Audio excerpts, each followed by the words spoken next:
Hi, third grade. Mrs. Numiko back, and today we're going to move into our Fundations Unit 1, Week 2. All right, let's start with our drill sounds warm up. Get ready to repeat. A, apple, ah. E, ed, eh. I, itch, I. O, octopus, ah.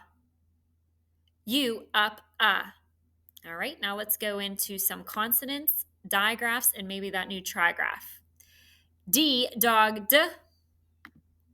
Q, u, queen, qu.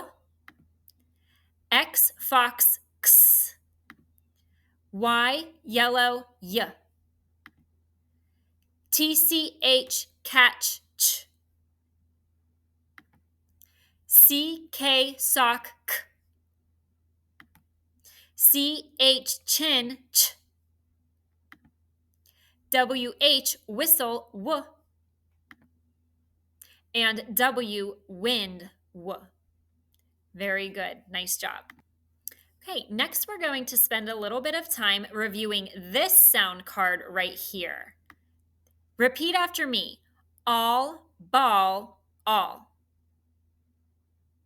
Very nice. So if I were to build this word, okay, if we tap it out, it's b-all, ball, right? What do we know about this word? Ask yourself, is it a closed syllable? It is actually a closed syllable. Now, typically, A, as if it were a short vowel, would say ah, but we don't read it but-al. We say but-all, right? It's still a short sound, okay? Even though when it's with the A-L-L, when it's that glued sound, it sounds like all. This is a closed syllable, even though it doesn't say ah, okay? Now we're going to talk about another time that A may sound like ah. All right, watch me as I build this word. I'm not using the ALL card. Here it is. Okay, now this word is wash. W-a-sh, wash. So what we're learning is that this A, depending on the letters around it or after it, may affect how we say it. Okay, so this isn't wash, this is wash. Okay, and sometimes it's that W in front that affects the A sound, changes that ah to more of an ah.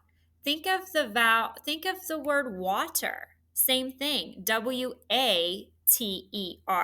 doesn't say water. We say water. Same thing with wash. Now I'm going to make another word where that A is going to sound like ah. Just watch.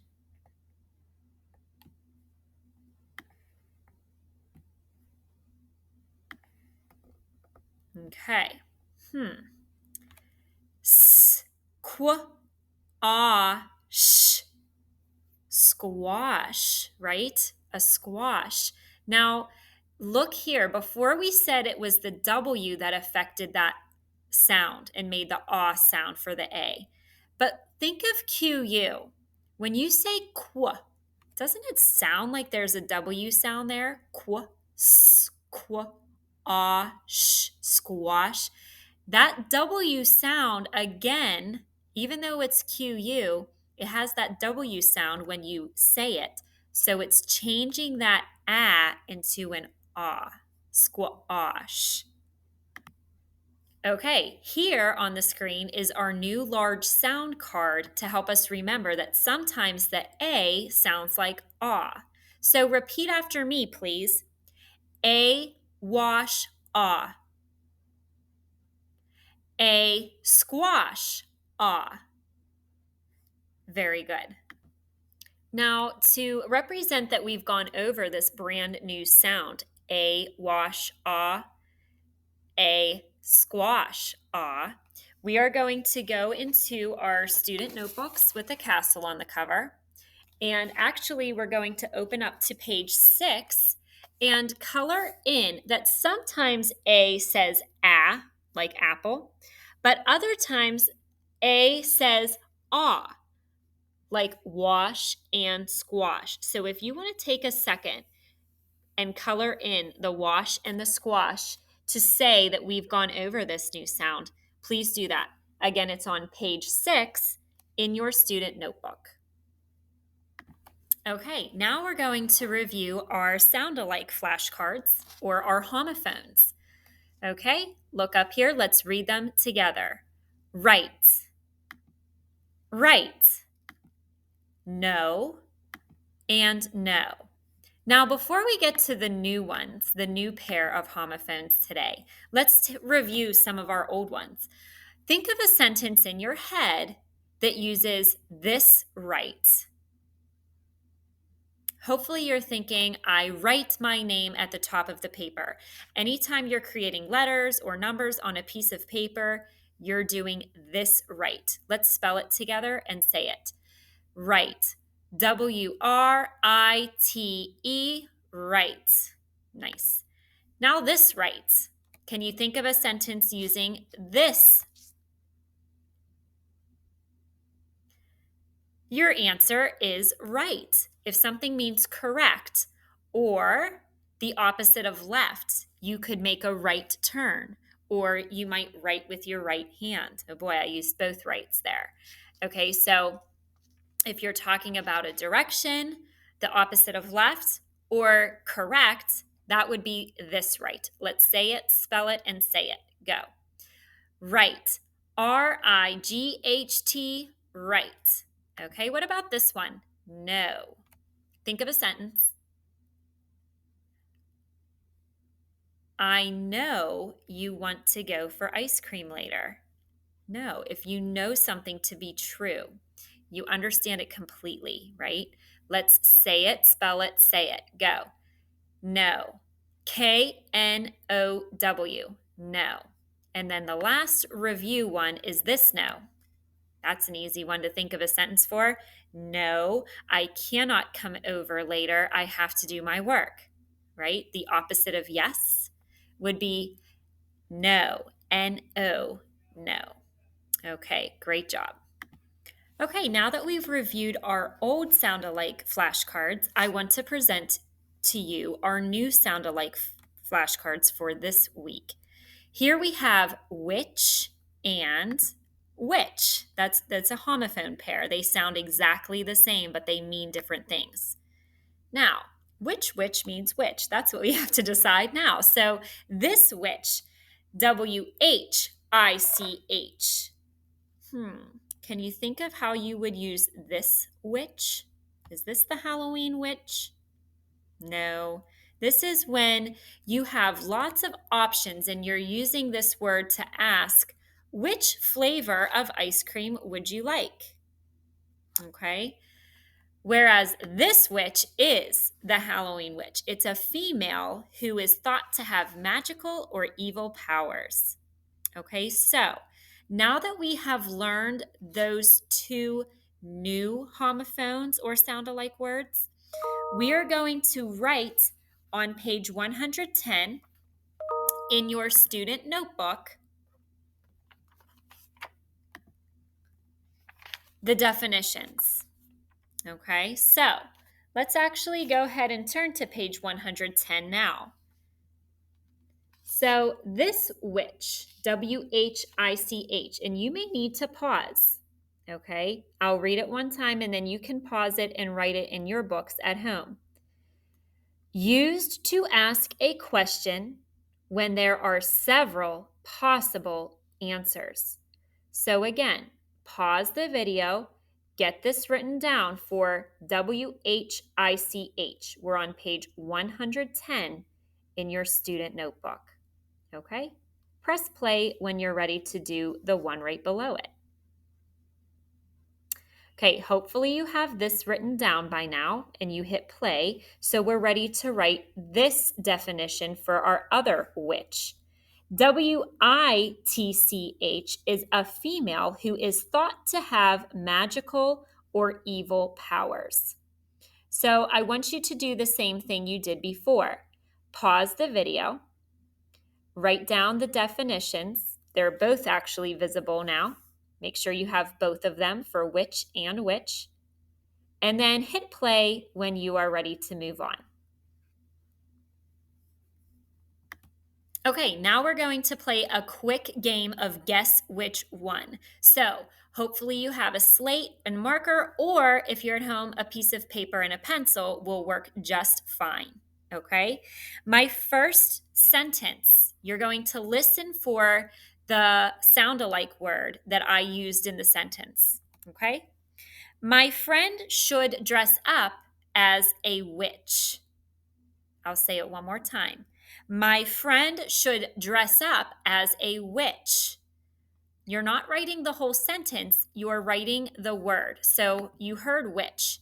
Now you have to decide, did I use this witch in that sentence or this witch?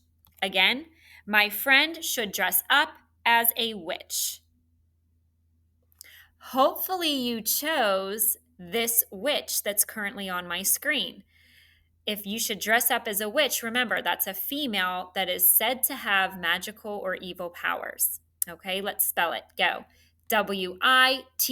Witch, witch. Nice. Okay, let's try another one. Here's my next sentence. Which kid felt a sting from the wasp? Which kid felt a sting from the wasp? Okay, that was which again. Now, was it this witch or this witch? Write which one I said. Which kid felt a sting from the wasp? Right, when you're starting a question with options, you want to use WHICH, which. Okay, next one. Did the child want to find the witch? Write it down. Hopefully you're writing this witch, WITCH. Great. Which man has that fast colt? Which man? We're talking about an option, asking a question, WHICH for that one. Okay, and the last one. Fred got that right on the quiz.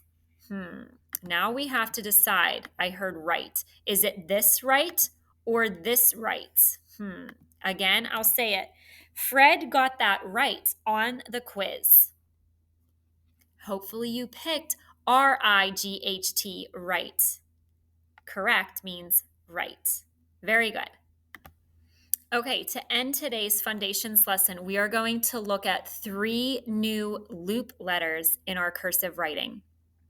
We've already done lowercase l, we have done lowercase e, and we have done lowercase h. So make sure you're continuing to practice those so that you're getting better and better with forming those letters. Today, we're going to actually learn 3 new letters. We're just going to be introduced to these 3 new loop letters, and then we will keep practicing those. The first letter is lowercase b. So if you watch on the screen, they will demonstrate how to form a lowercase b. Watch closely.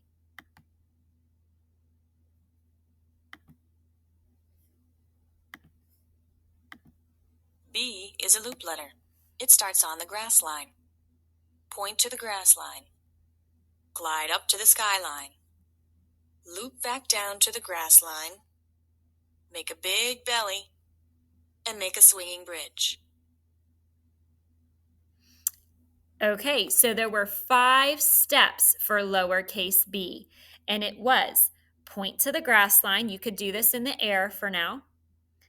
Glide up to the skyline, loop back down to the grass line, make a big belly, and make a swinging bridge. Okay, let's watch that one more time. B is a loop letter. It starts on the grass line.